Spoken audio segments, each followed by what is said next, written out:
All right, it is 1:03 p.m., March 24th, 2026. I would like to call to order this meeting of the Onondaga County Legislature Ways and Means Committee. Are you good, Brian? Okay, sweet. For our first order of business, we are going to approve the minutes of the previous meeting's agenda. Are there any corrections to the minutes from the previous meeting's agenda? Seeing none, the minutes are approved. We're gonna move to the first item on the agenda. We're gonna have the county clerk present a personnel resolution. Thank you.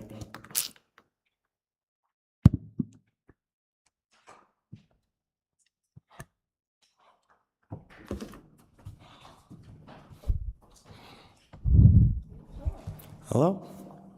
This on? Yep. Great. Good afternoon. My name is Emily Bersani. I think everybody knows that. So my first item today is a personnel resolution. I am respectfully requesting that we abolish a recording clerk position and instead replace it with a clerk 3. I have written out a bit of my argument for why this is needed, but the strongest argument is that we have 7 deputies in our office that are doing the essential work every day, and we need to have a career ladder from our CSEA staff that allows them to appropriately grow into deputy positions. We currently only have 2 clerk 3 positions, and we have 13 recording clerk. Recording clerk is the entry-level position. The salary range, the highest that it goes up to is a little over 48,000 as a step 4. The financial impact on our budget this year will actually be very minimal because we had a vacancy we currently have a recording clerk vacancy. We had another recording clerk who was out for a month unpaid, and we had a records preservation assistant position vacant for a month as well. So financially, and I see Christy here, so these numbers are not exact, but we've estimated this year we've already saved unplanned a little over $12,000. And the difference needed to cover this salary change from recording clerk to clerk 3 is a little over $8,000 across the whole year, though. And considering that this won't be filled until probably another month, it won't be the entire $8,300. And that does include our calculations of fringe and the difference in the salary. So again, those numbers are not exact. Those are just our calculations with what's available to us. I'm sure the finance department can break that down, but yeah, I'm rambling. So any questions? Yes. What will be the impact going forward? Good question. So recording clerks, like I said, are the entry-level position in our office, but the work that we do is very nuanced. It's very complex, especially for someone coming in who hasn't been in our office doing something else already. So having clerk 3s will allow us to have more cross-training. A lot of the recording clerks, CSEA, if cross-training is something we ask, we have to be careful because that's not necessarily in their job description.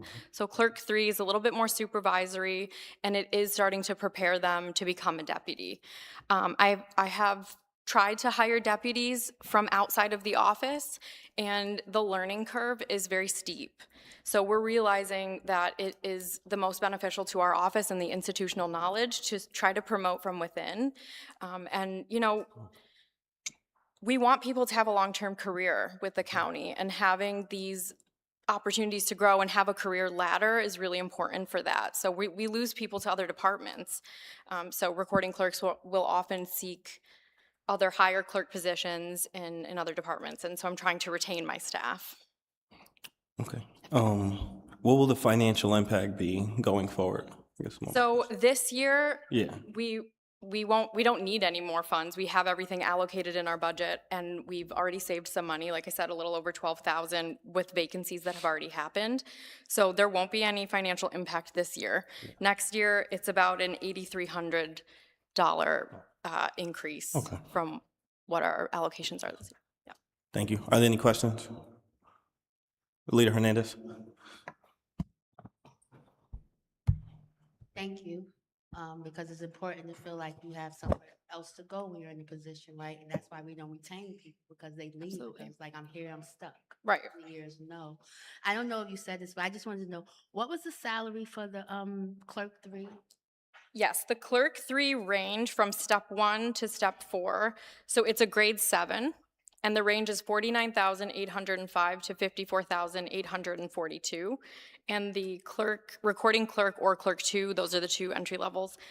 Those are grade 5. Any other questions? Leader May? These kind of things I really prefer to see done during the budget process in the context of everything that the county is doing. Career ladders are good. Sure. I can speak to that, actually. I'm doing it now because we have a vacancy. And I know you mentioned at one of our sessions that these promotions really should be position-based and we're not looking at one person in particular. So I wanted to jump on the opportunity to do it while we have a vacancy. It's good to know. Thank you. You're welcome. Legislator Bush? Regarding your staff, how many positions, funded positions are vacant? Just one recording clerk right now. We are, but last year I lost 5 employees to other departments at the same time. And so I want reasons to say, don't leave. We want you here, we have opportunities for you here. That was really hard on us last, I don't know, was it June, Jill? I think we had 5 that left within the course of a month, and that, you know, our office is so specific. I know people think, oh, they're just recording documents. The staff have to know the difference between court documents. They need to understand recording documents for real property, mortgage tax collection. It's not just, I'm taking a document in, putting it into the system, and that's it. They have to actually understand the documents they're looking at, and the court system is very complex. I'm 2.5 years in, and it's all still very confusing to me. So I appreciate that, and I want to have an opportunity for people to grow into these roles because they're really well deserved. So I'd like to give a shout out to the staff. they're incredible. They are very, and they've been there for years. You know, I can't even take credit for hiring a lot of them, but the institutional knowledge is incredible, and I want to just retain that. So. Any other questions? Legislator Burtis? Yeah, so, sorry, just to go back for a minute. So you're going to abolish a recording clerk, grade 5. Correct. And you said you had many of them. Is that right? We have 13 Right. recording clerk or clerk 2, which are the exact same Right. How many clerk 3s do you have again? 2. 2. Okay.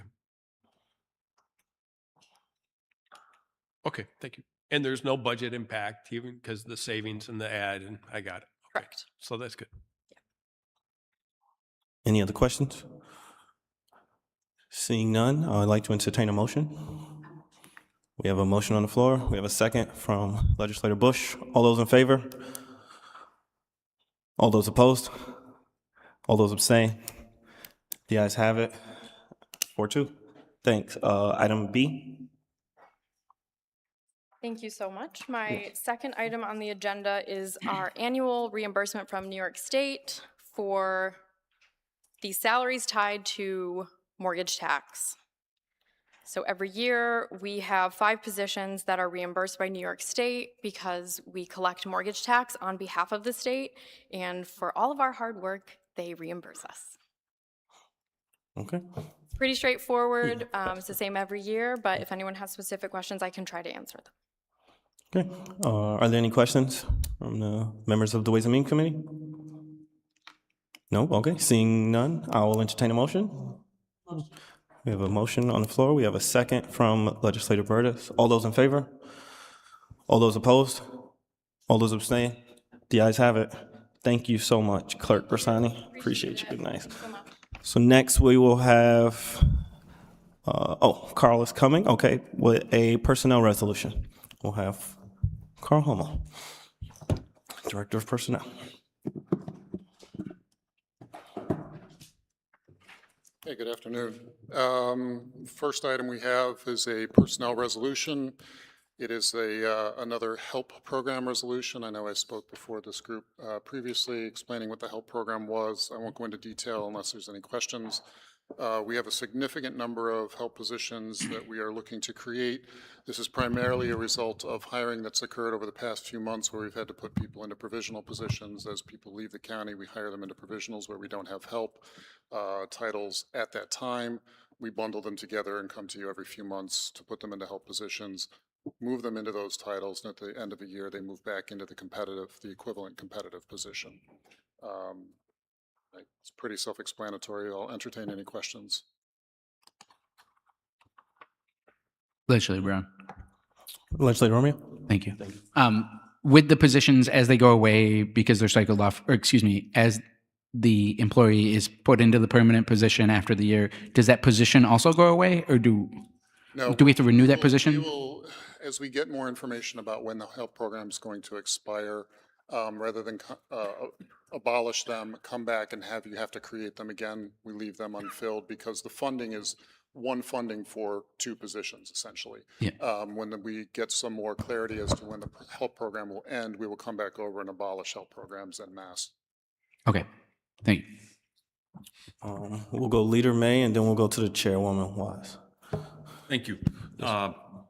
Thanks, Carl. Talk about it expiring. Is there any hope that it doesn't? No, actually, we hope that it does because that will mean that the transformation project that the state civil service is working on to completely reform civil service in New York State will be finished. So in other words, a better civil service program will be the Will replace end game on this whole thing. Yes, exactly. Hopefully. Yes, Okay. we hope there's not a gap. That would be a problem. Great. Thank you. Yes. Chair. The help positions, most sessions we have these help positions coming through. However, as I've been speaking with some very talented, I don't know why this mic is very hot. As I've been speaking with some very talented individuals that could be a great asset to the county about jobs and then tried to direct them to look for these help positions, I don't often find them on the website. Are these being listed? We don't generally advertise the help position. We advertise the regular position. They would apply for that position. And what ends up happening is we hire people in provisionally because there's no list. Right now, the state's not giving any exams for entry-level positions. So when people come in, they get hired into the regular position. We bundle them instead of coming here every month. We come every few months with a larger list. It's just easier than trying to come every month and track it that way. So they don't need... We won't advertise for the help positions. We advertise for the regular position, and we move them once we've got enough provisionals to justify putting together a resolution. So individuals should go ahead and apply even if they're not taking the civil service exam There won't for be a any civil of the service exam positions. for any entry-level positions. Okay, thank you. Any other questions? No? Okay. Seeing none, I will entertain a motion on item 2A.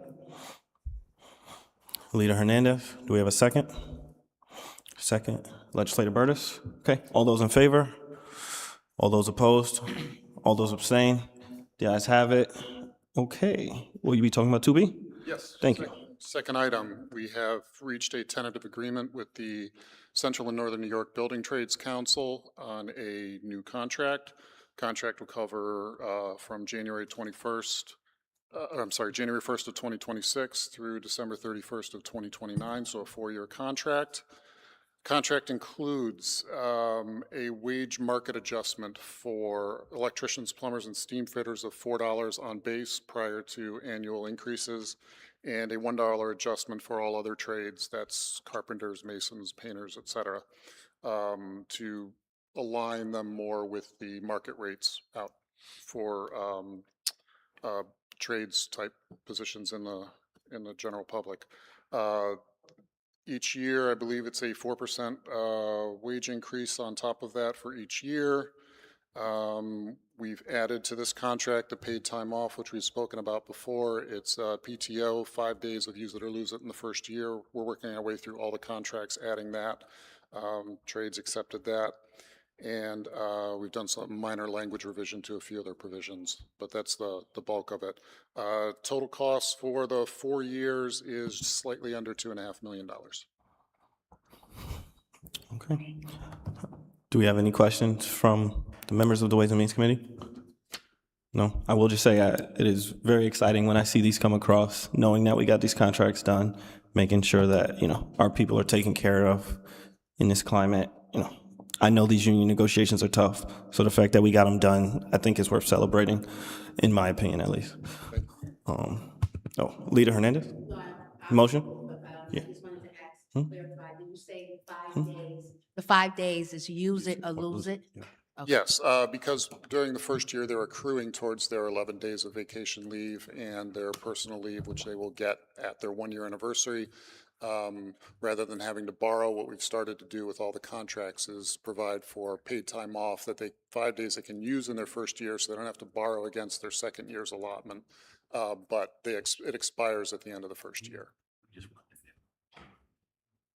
Okay, so there is a motion on the floor from Leader Hernandez. Do I have a second?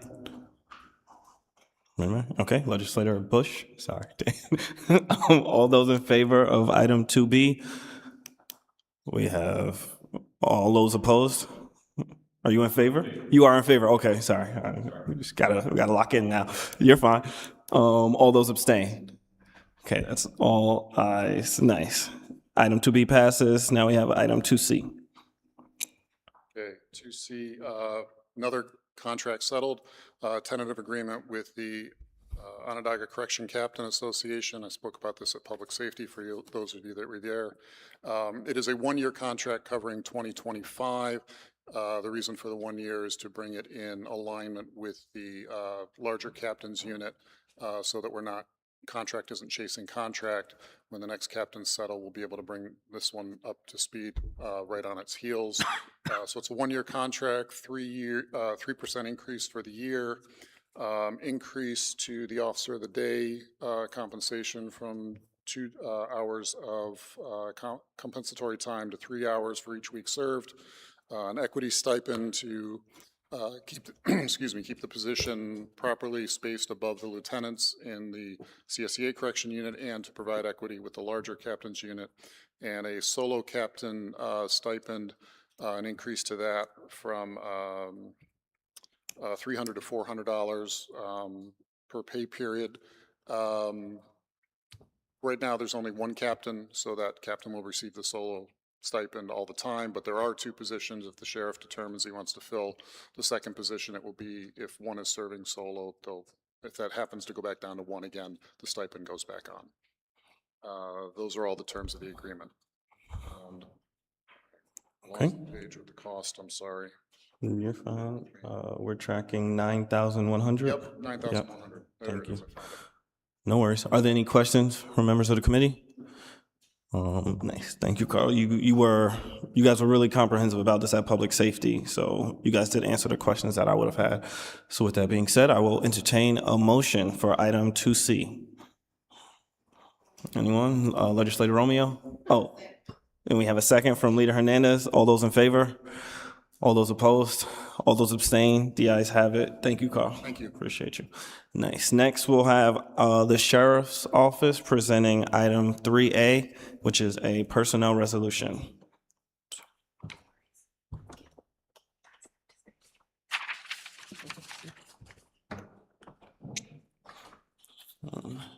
Sheriff, as you guys come to the podium, it would be helpful if you state your name and title just for recording purposes as you present your item.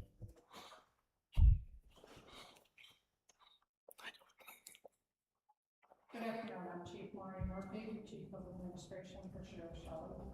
Obviously, this is Sheriff Shelley with me here. We're here to... And I know they say this to me all the time, so I apologize. Oh, it's funny. Okay. Apologize. Okay. We are here today to present a personnel resolution to add a position to our roster. To start with, I'd like to clarify perhaps a misunderstanding, and I feel there was a misunderstanding based upon the questions that legislator McCarron was asking at public safety. So to clarify that, hopefully we can get your questions out of the way. We are requesting this position to enhance our current records management division, okay? We currently have this position on our roster. We are asking for an additional position because we anticipate an uptick in FOILs, discovery requests, and records management needs based upon adding the body cams for our corrections and custody division. I think there was a little bit of misunderstanding that we had mentioned that currently, right now, with our current, the discovery changed, as we all know, vastly, and we've had to have 2 police deputies helping out with our records division, trying to keep up because there's a very short window to get these discovery documents to the judges, to the DA's office, to the opposing counsel, or the cases get thrown out or watered down, et cetera. We can't use that evidence.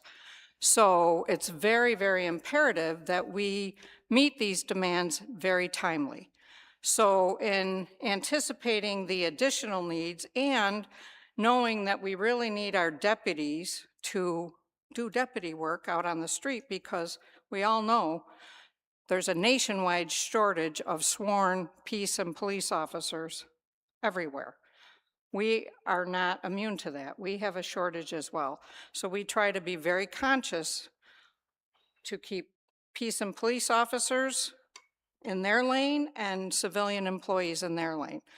That being said, we are asking to add another position to our roster to meet these demands. Again, outside of the budget process, but we're just bringing the new cameras online, and we know that we're not going to be able to keep up without another body to do this. So. Okay. Thank you. I do have one question. It's kind of answered here, but I kind of want to hear you say it. Will this have an impact on this year's budget? It should not. We have salary savings in the unfilled positions that we have, as well as we will be able to use funds from our discovery grant to offset on this position, funds that we already have, that this body's already approved us to get. Thank you. Any questions from members of the Ways and Means Committee? Legislator Burtis? So great, thanks, and hello, Sheriff, and hello. Just a little bit. So grateful that we did answer right as far as budget neutral, so that's good. But there is the idea of we have a create and we don't have an abolish. When we have a lot of salary savings, and I understand what's going on over at the sheriff's office, and I support the sheriff's office for sure. But it would be great to have some kind of an abolish. I know there's a lot of positions there. We don't have a lot of civilian positions, sir. Unfortunately, we concentrate our entire budget roster mostly on sworn positions. So the few civilian positions that we have, we couldn't abolish any. It would vastly upset our operations. I mean, we could abolish sworn positions, but that's not what we want to do. Our goal is to get them filled. We're working very hard at getting the sworn positions filled. All right. Any other questions? Leader May? Comment or clarification. So, look, it's obvious, you know, you're bringing on twice as many cameras. That's good for the public. It's good for everyone you serve. It's obviously good for the deputies. And I can speak for others around me. We support that and want to fund it. I think that as Legislator Burtis was just saying, and we don't have to discuss this today, I'm probably going to abstain on the vote. I'm telling you I support it, but I'm going to abstain on the vote because I would like to either have a conversation or receive information, maybe to this committee, that simply explains, okay, more specifically, when we do a budget, when we do a global budget for the county, we don't often work with independently elected folks on their rosters. It's a different deal, okay? And we're more focused on the bigger, more global issues. So you answered the question. More specifically, I would ask, okay, do you have vacant unfunded positions that perhaps are no longer either viable or usable? I think what legislator Burtis was really getting to was not so much to abolish a viable position, but something that is perhaps old, unfilled, unfunded, tighten and clean the roster, which is, again, part of the process that we use when we're doing the whole budget, but we almost never, in my recollection, get out to independent electeds and say, hey, can we tighten this up, clean it up, or whatever. That's, I can speak to that, and I would be happy to meet with this body and show you how many positions we had funded when Sheriff Shelley took office in 2023, and the reduction of even funded positions, not speaking to unfunded positions. There's been several things that have taken place that we have literally lost through no fault of our own, funded positions and positions that we need. And every year at budget season, I'm looking at Jason Dean, I get that email that says, what positions can you give up? And I have, every year since I've been in this position, and I know in years past when I worked in the personnel administrator role, that same question has come every year. What positions aren't you going to fill anymore that you can give up? And we have given up, even last year, we're down to bare bones. I don't have anything else to give right now. And Maureen, that's a great answer. That's perfectly fine. Can you just send a memo to the Ways and Means Committee to that effect? Absolutely. That's fine. And you know, today, again, going to abstain, but that's fine. You know, and again, when you're talking to Jason, you're not talking to the legislature.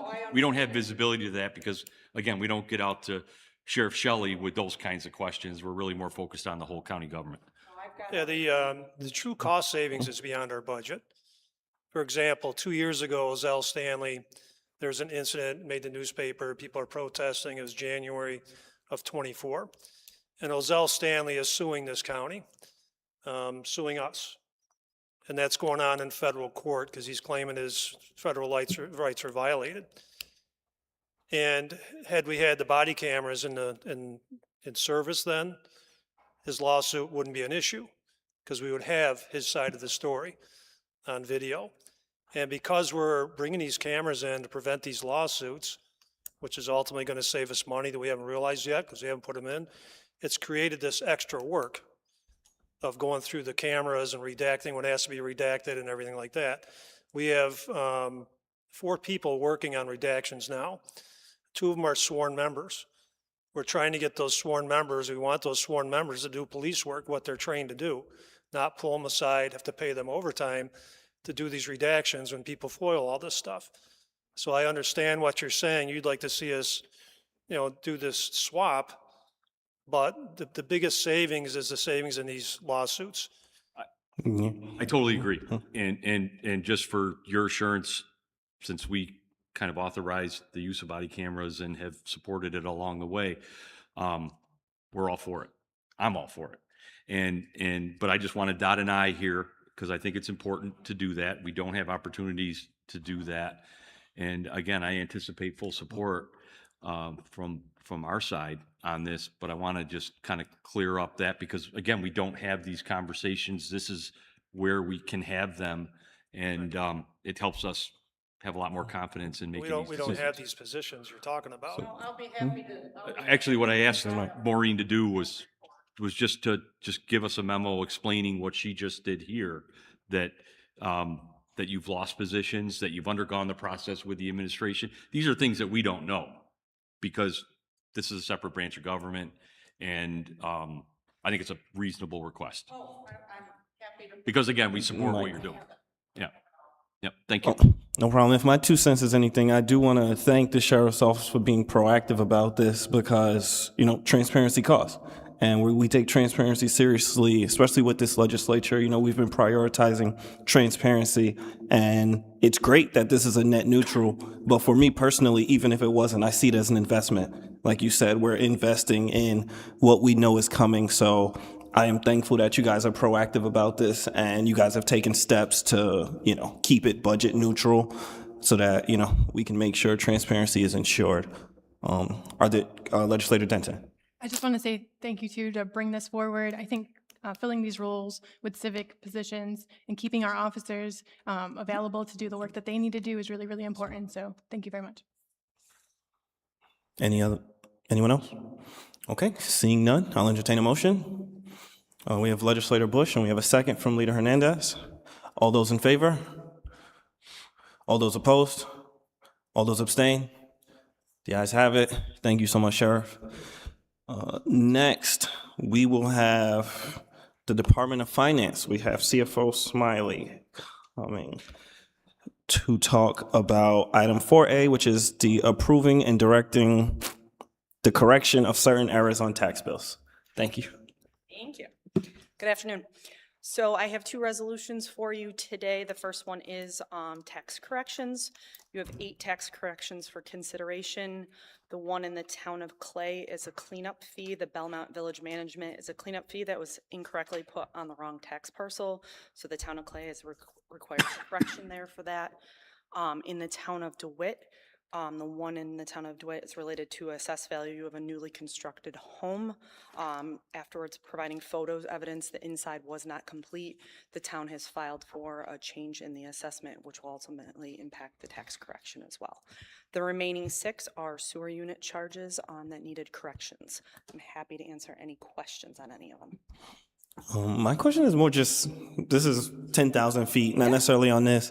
It just seems like these happen all the time, like. So they do in the first few months. Okay. Especially, there has been some sewer units that we've needed to make corrections, that we've identified a few problems in the system, but this does happen periodically. The towns file these with us primarily is how it goes. Okay. So they're the corrections that the town have requested upon us. We have the legal authority to make the correction. Okay, so we like This react. is very common in usually January, February, and March, and then it usually tails off and there's. Yes, ma'am. Thank you. No, absolutely. Great question. Any questions? Legislator Romeo? I have a general question about this as well. It's my understanding that January 1st of the year before is when the rolls are kind of cut off. So it depends. So there's the taxable status date, which is March 1st, and that's usually when people can apply for exemptions for, like your senior exemptions and things like that. The actual tax assessment rolls varies. The city of Syracuse has a January 1 and then a February 1st. Don't quote me on these dates right now. Yeah, it's okay. And then the towns and villages are often May 1st through, and then July for final rolls, for final assessment values. So it depends on the municipalities. Okay, and a correction wouldn't be if somebody was exempt and got on the rolls like the day after, right? Also several different processes, like an assessment. So when you get your assessments, you can grieve it at that point, and then it never makes it onto the tax rolls depending on which procedure it goes through, whether it goes through the towns, and then their certiorari court orders ones. These are ones that they weren't grieved upon that time, and then they were brought to the tax for it, and the towns actually asked us for them. So there's all sorts of different avenues, and I can lay that out at some point for you, but there's multiple avenues in terms of corrections. Okay, we can talk more about it. Assessment and the different, yep. Yeah, thank you. Any other questions from committee members? Okay, seeing none, I'll entertain a motion for item 4A. Legislator Burtis, second Legislator Romeo. All those in favor? All those opposed? All those abstain? The ayes have it.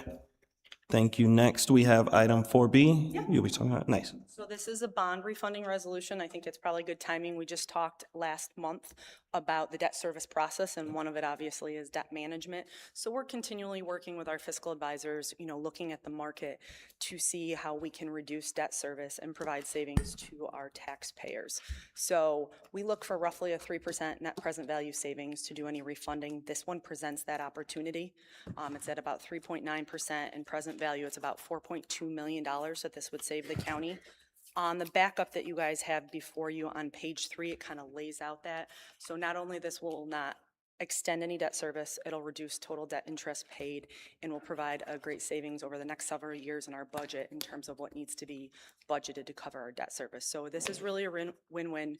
Obviously, all regulatory compliance issues are done through this. This only moves forward if this continues to be profitable. This gives me the authority, because we have to go through a process in terms of refunding, to be able to do that and save the county taxpayers money. Leader May. Thank you. Christy, thanks. Thanks for soldiering up and coming in today. No, this is probably one of the most important resolutions that we pass. This is the essence, if you will, of the county's financial standing. Being a large county, we use debt to accomplish everything that we need to do. The CFO having the authority to make sure that that debt that's issued is yielding the best returns to us, or costing us the least, depending on the situation, is vitally important. So I just really urge everyone to support this, because it's really how we get through it all. And there's a lot more to come, and we all know that. So thank you. Thank you. Any questions? Legislator Denton? From my understanding, so we're taking like 1, 2, 3, 4, 5 years of debt and putting it into we're refinancing that? Yep, so it'll go into an escrow account that will also earn interest. There's rules about what it can and it cannot earn, but yes, it'll go into that, and it'll lower the total debt interest paid over the remaining years, but it does not extend the debt terms at all. And then, so this goes up through 2019, but then 2020, 2021? So right now, they didn't make sense, so we're always looking at those yields. So it's not that we're not looking at those, but right now, we had better interest rates or lower interest rates on some of those. So right now, financially, it doesn't make sense to refund those. So those will remain the same, or? Correct. So they'll remain the same, and as we have different opportunities, I will bring those back over here as we see places where we'll yield savings. Okay, thank you. Yeah. Any other questions, members of the committee? I will say thank you for the comprehensiveness of this. As someone finally getting into the weeds of all this, knowing stuff like that happens does make me feel better. Just knowing that we are, being smart with the money, but boy, is it complicated. But I will entertain a motion if there are no further questions. We have a motion from Leader Hernandez and us. Oh, did you want to say something? Yeah, sorry. I just want to say thank you, for all you do.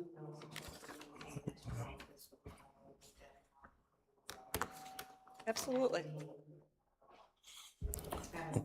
Okay, there is a motion and a second on the floor from Legislator Burtis. So all those in favor of item 4B?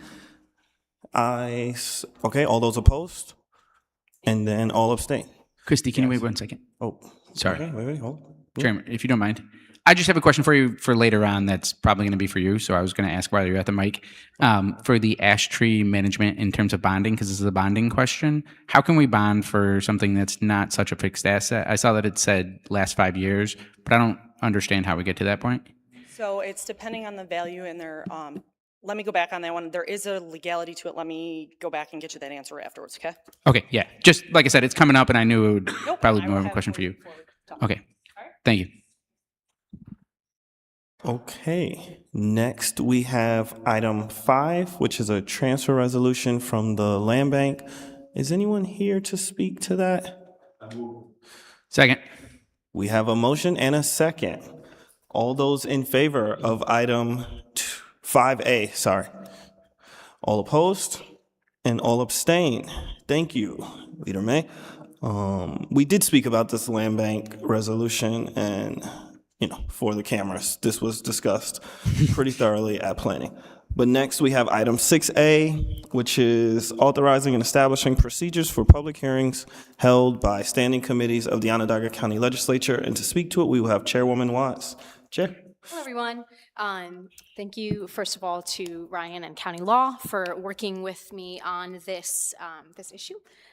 So we have been working around how are we able to hear from the public on a lot of the different topics that come before the legislature. Obviously, all of us are appearing at community meetings, neighborhood meetings, doors, otherwise, from the public. However, the mechanisms that are in place, sometimes folks don't necessarily know when particular topics are on the table or who to go to about particular conversations that are really important to our decision-making process. And so we were talking about the way that we might be able to engage the public, and hosting a number of public hearings as an entire legislature is a bit of an arduous process.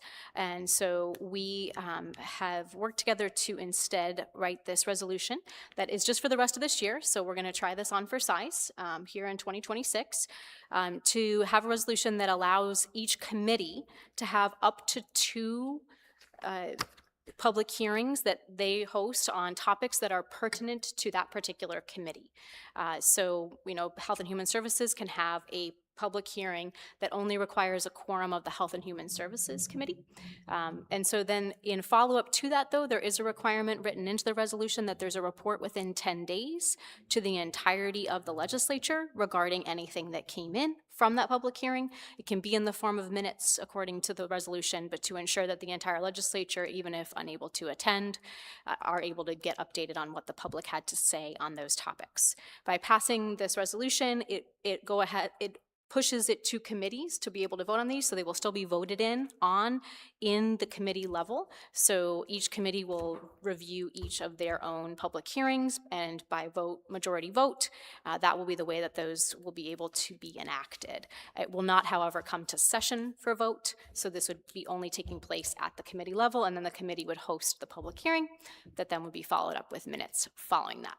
So again, this is only through the end of this year. However, we are going to try it on for size and hope that is going to be a good and smooth way for us to be able to ensure that we have public participation and oversight in the matters that come before us as a legislature. Thank you. Are there any questions on item 6A? Okay. Oh, yes, we have Leader May and then Legislator Burtis. So thank you for explaining it. I'm not saying it's a good idea. I'm not saying it's a bad idea. I'm saying it's the first time we're talking about it. I'm also saying it seems like a significant departure from what we customarily use public hearings for. Public hearings are most commonly used in support of certain types of legislation, certain types of issues that could be, significant in nature to the community. And those are kind of rare, but they happen once in a while. Someone reminded me of one this morning. But all of that sits within the chair's prerogative now, today. Also back to customarily, program committees are a subset of the legislature to get the work done that needs to be done within our process, so that we have a mechanism to achieve consensus or at least majority opinion on what we're dealing with. So what we're talking about here is something separate from the legislative process, not integral to the legislative process, technically. We're talking about something that is really more an opportunity to enlist, solicit, receive feedback on issues that a committee may deem relevant, okay? But if the chair already has that ability and the issue is significant enough, why are we doing it this way, and why are we, I'm going to say, changing the committee process? And one of the reasons I mention it, and there are a few, is that the committee process has become a lot more involved than it has in the past, but what we do has become a lot less, okay? And that's not a criticism, that's just an assessment of where we are at today. When I turn around and I glanced behind me earlier, I probably saw $2 million worth of county salary sitting behind us. We start introducing public hearings that aren't connected to this. Those salaries are going to be coming back into this room. They have a duty to be here. We all have a duty to be here, even if it's a committee that's doing it, because we're obligated to hear that feedback ourselves. So hell or high water, most of us will try to be here for any committee public hearing that is scheduled. There's advertising requirements. These will be separate meetings from our regular meetings. This is additional time for those millions of dollars of salaries that are coming in. I think these are considerations. This is the first time we're hearing about it today. And respectfully, I think we need to have a little bit more conversation before we make this decision to understand it better. I mean, up until right before we walked into this room, we didn't even understand what 2 meetings, public hearings a year meant. We thought it was, we read it as, the way this thing reads, 2 public hearings per matter that the committee wants to take up. I would ask, and I'm just respectfully asking, that we slow roll this one a little bit, have some dialogue offline to figure out what it is we're trying to accomplish here, see if that isn't already possible now, and if it isn't, make sure that the boundaries are more clear than what was written and presented to us today. So, you mind if I Yep, yep. respond? So I appreciate that. That is how we landed here because, so first of all, we do not have public comment in the committees right now. And so that was one of the options that we considered in this conversation was the adding of public comment. However, we can anticipate that that would have made our committee meetings themselves more arduous, potentially, especially depending upon the topic at hand. And so we didn't feel, essentially what law conferred was that there was no option to add it to some and not to all. That if we added it, we would need to add it consistently across the board, and that didn't seem like the right use of the time and energy in that particular space. And so it also did not seem to garner, if we want to do more of this public hearing, because we want to hear from the public, I believe we are all legislators, we want to hear from the public about what they believe about the decisions that we're making. That's what we're here to do, right? We're representing our people. And so we want to ensure that there's a space for them to do that, to ensure that their voices are heard. And so doing it as a whole of the legislature, though, would be more time, to your point, in terms of everyone needing to be there for all these. Now, people want to come and that it's a topic that's of interest to their constituency. Otherwise, there will be reports, there will be detailed minutes that come out so that folks don't have to be there in person for every single one. This opens up that opportunity. And so as I talked through it with Ryan through several different iterations, the reason that we put the limit of 2 was we don't want it to become out of hand, where we're having like every week there's a public hearing. We're looking to try this on for size, to prioritize folks' time and energy. There will not be any county employees compelled to any of these things either.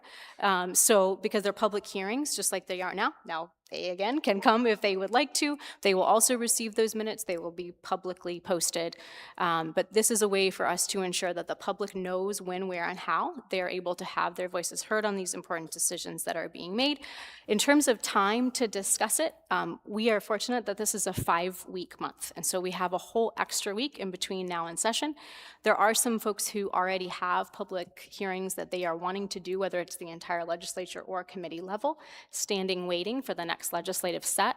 And so that will be moving forward. So moving the agenda item itself will be difficult, but we do have an extra week to talk about it, and I'm happy to do so with anyone who would like to do that, as well as we can pull our county law in as well to explore any other opportunities. And that's fine. I can't argue with the giving the public an opportunity to weigh in on issues. I am uncomfortable with what's being proposed and how it's being proposed and the venue within which it is being proposed and the authority given to program chairs to make that determination and not you. So that being said, I'm a no today, could change after 2 weeks of discussion, but today I'm uncomfortable with what's in front of us. Thank you. Legislator Burgess, and then Legislator Denton. I got my questions answered. Thanks. No problem. Legislator Denton. Okay, thank you. So I just want to, with my experience in government too, public hearings seem to come at the end when decisions have really been through this very long process.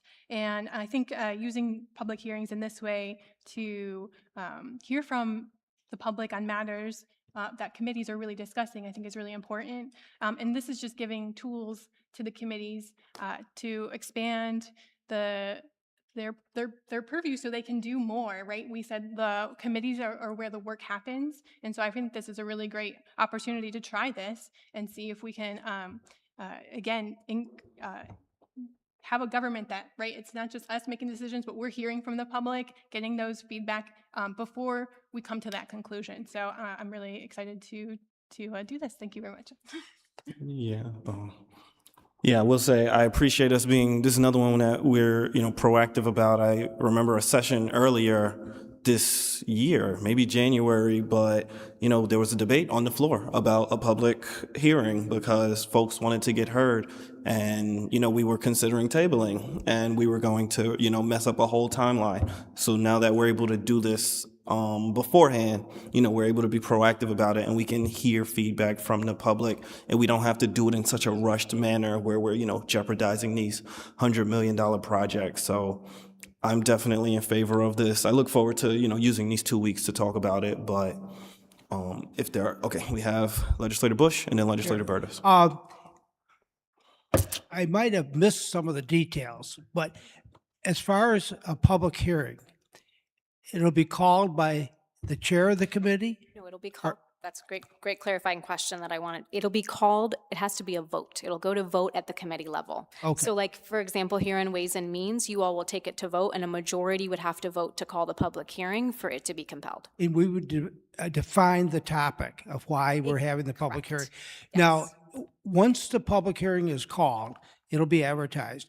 But taking place, the public hearing, in fact, are we going to limit the number of speakers? Are we going to limit how long they get to speak like we do in general session? Yes, we are planning for it to operate by all of the same rules and regulations that a regular public hearing operates by, but it'll be chaired by the committee chair instead of myself like it is when it's the entire legislature. Because I don't think that was explained. That is correct. We could make that revision if that needs to be clarified within the resolution. I mean, I may be getting ahead of the curve here, but it's nice to know how the rules are going to be It's a great question. implemented. Yes, we can put that clarifying statement in before it moves to session. And the time and the day will be voted on by the committee that's considering it, right? Yes, it will be exactly like it is in session where there's a resolution actually calling for it that names the date and time and location of it. So that will also take place. That's what would come before committee next month if this passes in session for this round. If you were to have one that was coming to your committee that you are on, you'll receive a resolution that names the topic, the time, the date, the place, and then that is what would come to vote, and majority would have to vote for it to move forward. So hypothetically, the facilities committee could vote to have a public hearing in Clay at 6 o'clock on Saturday night. Correct. Yes. Okay, right. Yes. All right. All right. Let me see, what was the other thing I had in mind? Well, I think you've answered what I'm thinking about, needs to be answered at this time, and we'll see. Excellent. Thank you. Thank you. Legislator Burtis. My questions were answered. Okay, that's twice. You're fine. Any other questions from the floor? Okay, seeing none, I will entertain a motion to adopt item 6A. Leader? Nope. Legislator Bush, exactly. We're praying that we get 6 p.m. on a Saturday, but that's when most No. No. Speak for yourself. We have a motion on the floor from Leader Hernandez. Do we have a second? Second from Legislator Denson. All those in favor? Aye. All those opposed? All those abstain? We have abstain. Okay. You got the count? Okay. The ayes have it. Next, we will have the Office of Environment speaking on a bond resolution authorizing ash tree management in and for the County of Onondaga, New York, at a maximum of estimated cost of $750,000 and authorizing the issuance of $750,000 bonds of said county to pay costs thereof. Good morning, or good afternoon. Elizabeth Baum-Martin here speaking. I am the director for the Office of Environment, and the bond resolution before the Ways and Means Committee today is for another year of the ash tree management program. This is part of a 15-year continuous project to manage impacts to ash trees on Onondaga County lands. Begun in 2014, this bond resolution authorizes the funds for 1 year of a 15-year program to proactively address the impacts of the emerald ash borer on the ash trees on Onondaga County properties to protect county property and prevent accidents to users of county property. Implementation of the plan is administered by the Office of the Environment and based on the ash tree management plan. It is carried out in partnership with the Soil and Water Conservation District. The arborist lead at Soil Water is Teresa Link, and she is the one who selects which ash trees will be removed, which are treated, and where replacement plantings of new trees will occur on county properties each year. This proactive approach has been successful on county properties. In the past 11 years, there have been no damage, no accidents, no one harmed because of the most hazardous ash trees are always prioritized. Not all ash trees have been lost. Treatment of the ash tree protects them and lengthens their lifespan, and we've been able to maintain the same amount of ash trees that have been treated throughout the last 11 years. There are new trees germinating and growing, and these become part of the group that gets treated each year, allowing ash trees to grow, germinate, and create more. And there's actually an ongoing effort in New York State right now to identify ash trees that may be resistant to the emerald ash borer, which is exciting for us. And it's very arduous, and we're not part of it yet. It's mostly focused on the Hudson Valley. But again, this offers us hope. So rather than devastation, the county's proactive approach to protecting ash trees from the emerald ash borer is given us hope. And it's also been able to protect the people who are on our properties and our properties itself. So I would very much appreciate your support on the bond resolution today and to help us continue the successful work of the last 11 years. Thank you so much. Are there any, Legislator Romeo? 2 questions for Elizabeth. In the description here, and maybe I missed it somewhere early on, it talks about removing 25,600 trees over 10 years. Is this 750,000? Are we going to spend it all in 1 year and do? So each year it's about 750,000, but over the course, so far we've removed over 46,000 trees. Yeah. And so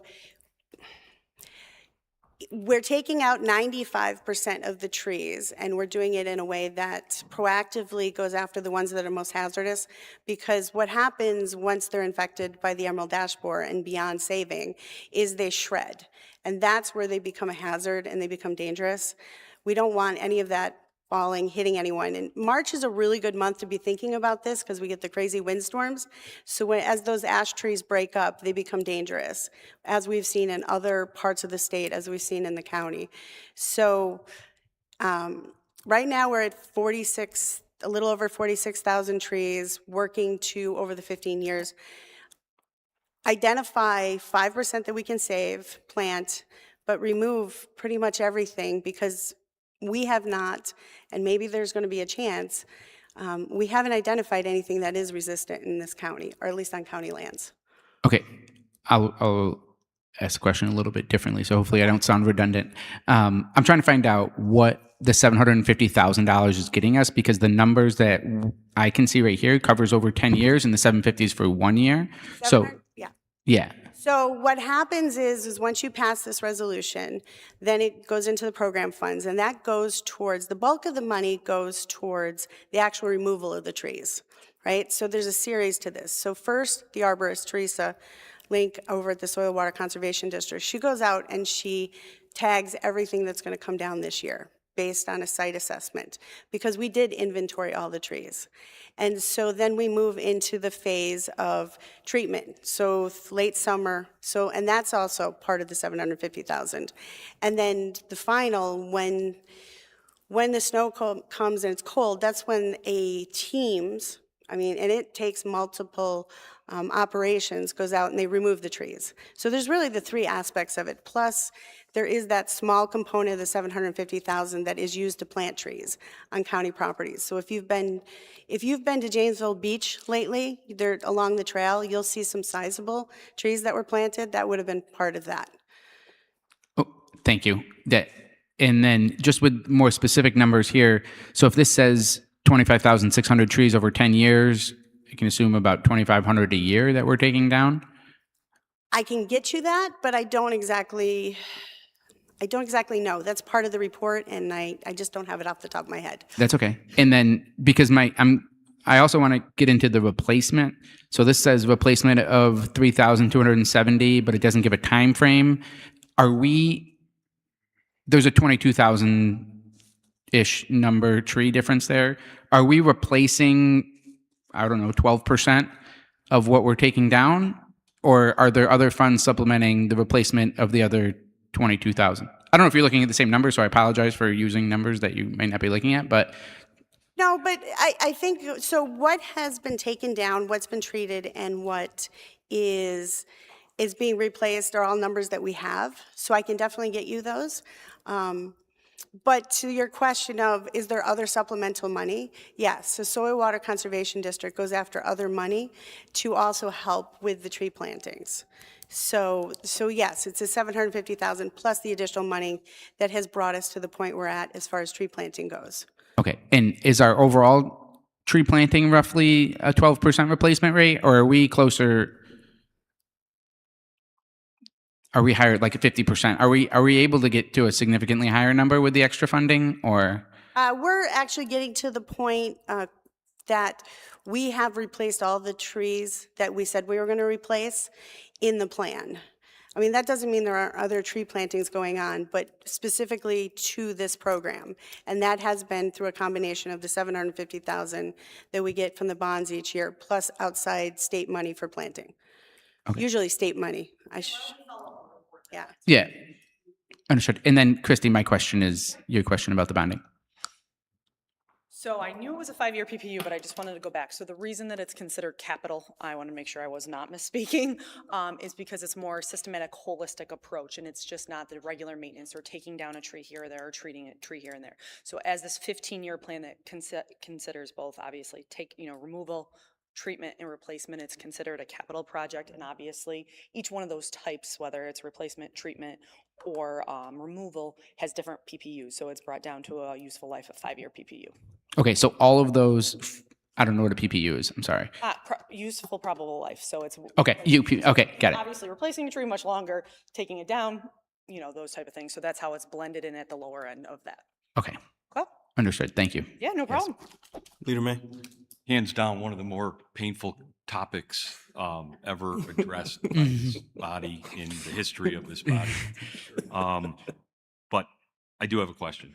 We've been taking trees for about 10 years, give or take? 11. This will be 11 the years. 12th year. So I recall at the beginning of this process, yes, I recall from the beginning of this process, that there was a prioritization. So there were trees that jeopardized assets. There were trees, and assets include roads, right? That county roads where they're they're in that easement that could cause road damage or Yep. harm to folks driving through or whatever. In 11 years, I gotta believe the assets have been saved. So where are we finding trees now? Where are we at with this? It runs out to the CIP to 28. Are we gonna be done in 28? Are we gonna be done this year? Is there a light at the end of the tunnel? There is a light at the end of the tunnel. So it was laid out as a 15-year plan, and right, so as part of the inventory, they identified what was hazardous at the time.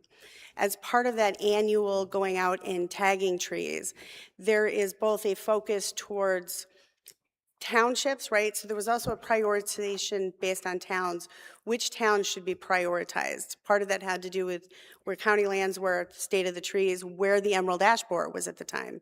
So this year we will be in town of Spafford and we will be in the town of Skaneateles. But to your question of prioritizing, like, are we out of, is there no more trees to take down? It depends on where you are, right? Because some trees were just absolutely wiped out and became hazardous all immediately. Other forests and county properties came out a little bit differently. And then you have the fact that we did do the work to retain some of the trees.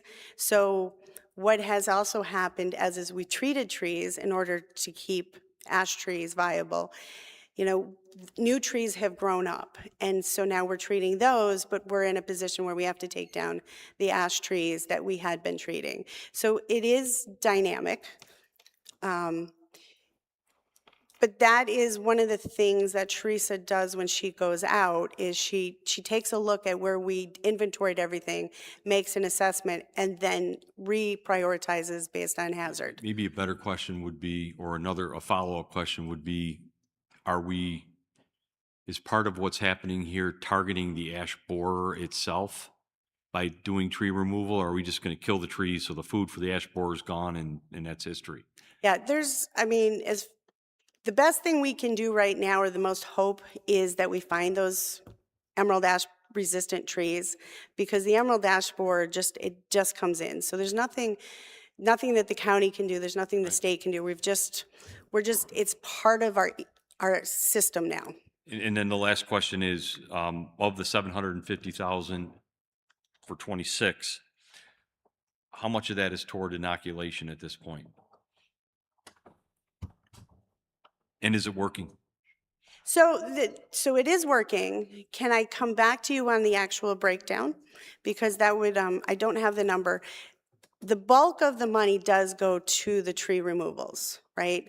And part of the cost for that is based on where are the trees located. And so you're right, the right-of-way ones, those are easily accessible. But we do have parks, and those decisions are made about accessibility, where it's trails, where are other assets that we're trying to protect. At the end of this, there'll probably still be ash trees out there, but because they're nowhere near our assets, our buildings, our trails, they're just going to go to nature. Falls down in the middle Yeah. of Beaver Lake Nature Center, it's just gonna rot into the ground. Yeah, I mean, I can say with certainty that when I work with Mark Berger on this, he is trying to get the absolute most value out of every dime that is spent of this 750,000.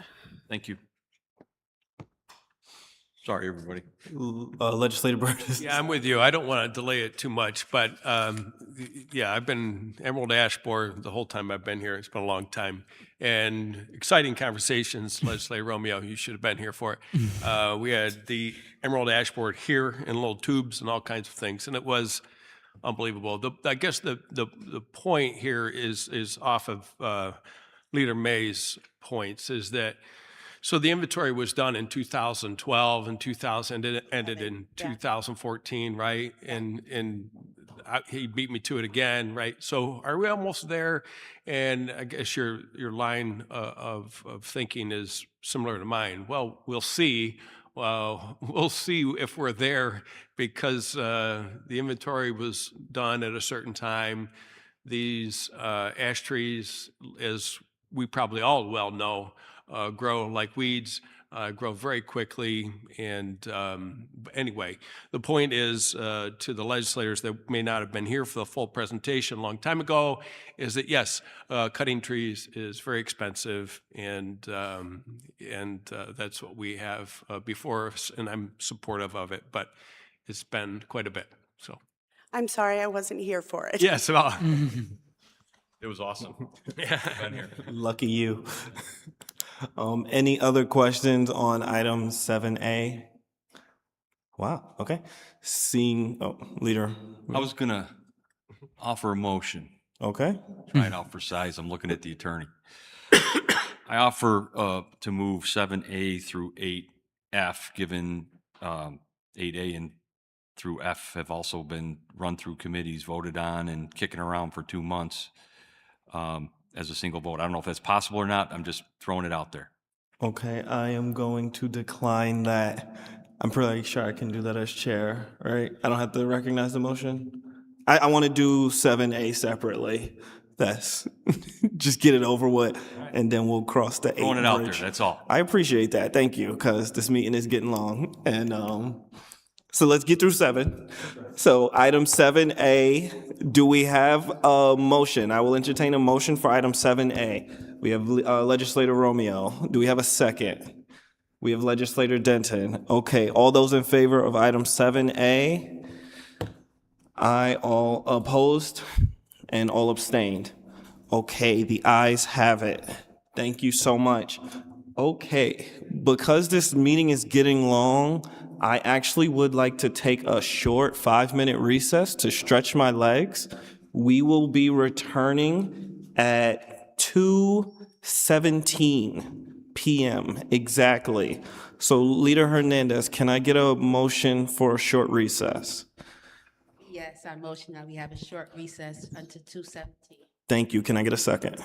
Okay, we have a second from Legislator Denton. Okay, all those in favor?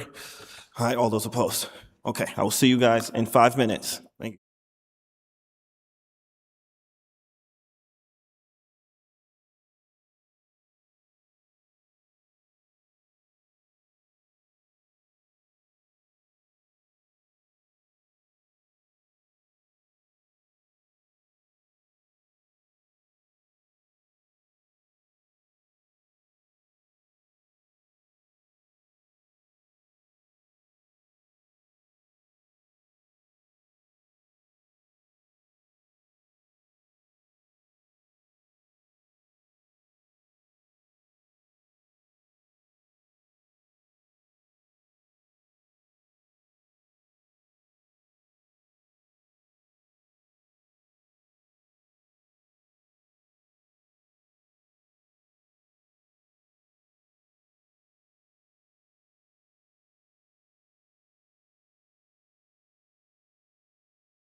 The meeting. We're going to resume the meeting of the Ways and Means Committee as of, I have 2:17.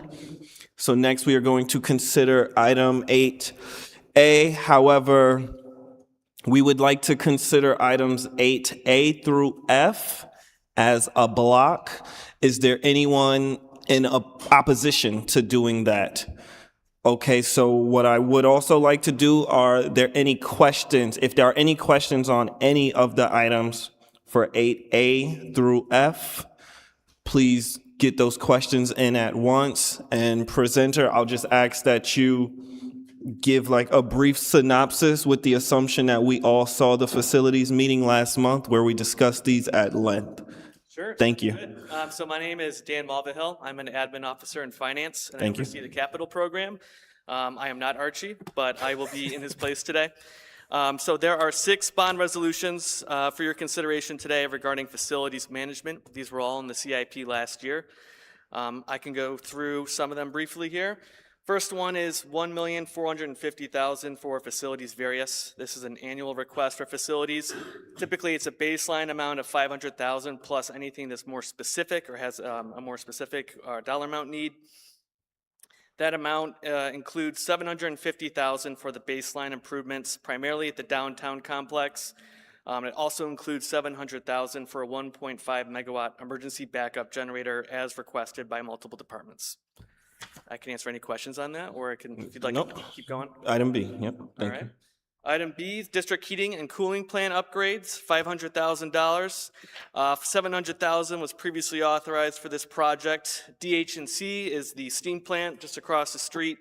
It's the heart of the downtown complex heating and cooling system.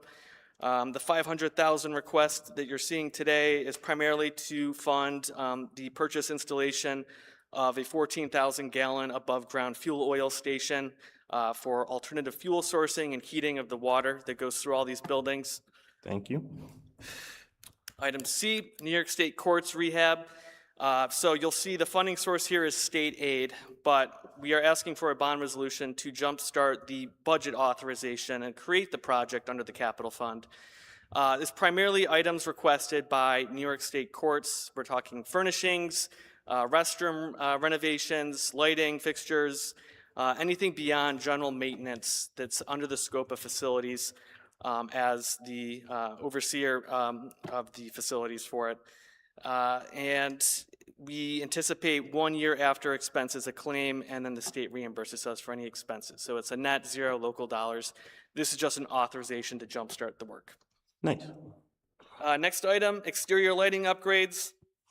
As Archie mentioned in the facilities committee, the last comprehensive upgrading of our lighting system was done in 2009 for the downtown complex.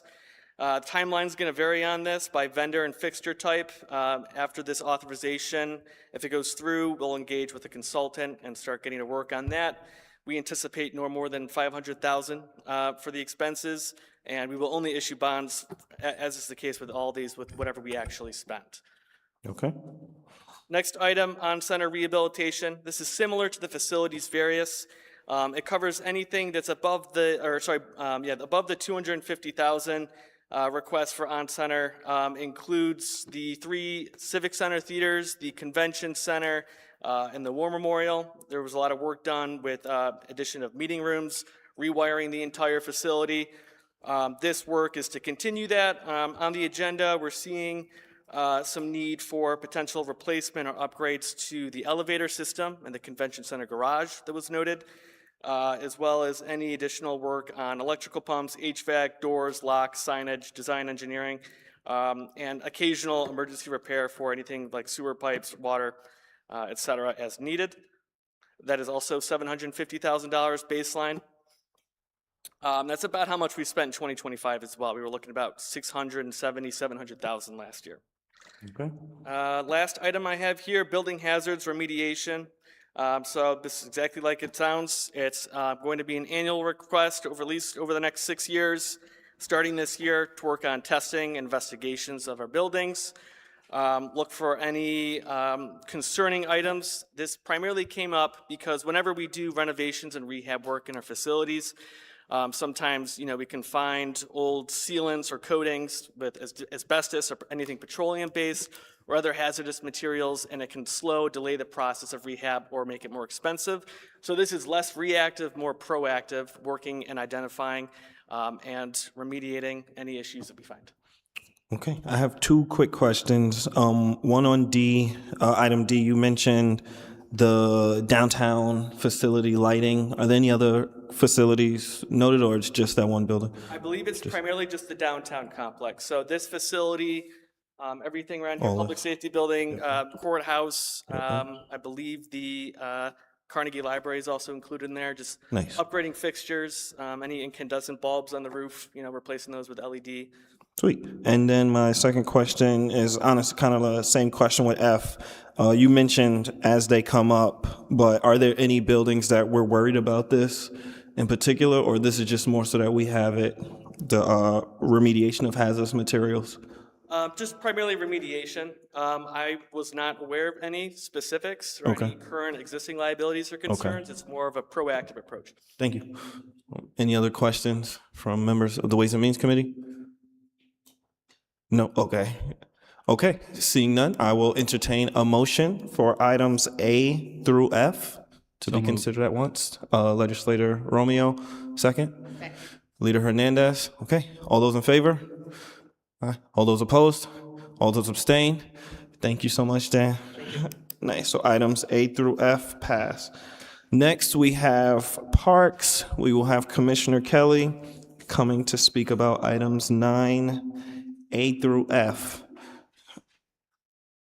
How are we doing, everyone? What's Good going on, afternoon.